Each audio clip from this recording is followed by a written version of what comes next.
நம் ஆண்டவர் இயேசு கிறிஸ்துவின் நாமத்தினால் மகிழ்ச்சியும் சமாதானமும் நம் அனைவரோடும் இருப்பதாக. திருத்துதர் பணிகள் 5:12-15 முடிய மக்களிடையே பல அரும் அடையாளங்களும் அரும் செயல்களும் திருத்துதர் வழியாய் செய்யப்பட்டன.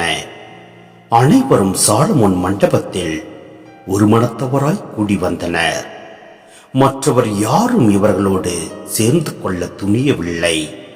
ஆயினும் மக்கள் இவர்களை பற்றி பெருமையாக பேசினர். ஆண்டவரிடம் நம்பிக்கை கொண்ட திரளான ஆண்களும் பெண்களும் இவர்களோடு சேர்க்கப்பட்டார்கள்.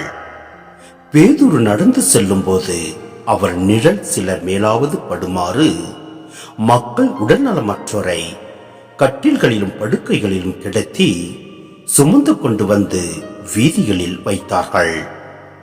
எருசலேமை சுற்றி இருந்த நகரங்களிலிருந்து மக்கள் உடல்நலமற்றோரையும் தீய ஆவிகளால் இன்னலுற்றோரையும் சுமந்து கொண்டு திரளாக கூடி வந்தார்கள். அவர்கள் அனைவரும் நலம் பெற்றனர். சிந்தனை: எருசலேம் கிறிஸ்துவ சமூகத்தின் வாழ்வு குறித்த 3ஆம் சுருக்க குறிப்பு இது. 12 வரும் தலைவர்களாக சித்தரிக்கப்பட்டுள்ளனர். முக்கியமாக நோயாளர்களை குணப்படுத்தும் வல்லமையினால் இத்தகைய நிலை இருந்தது.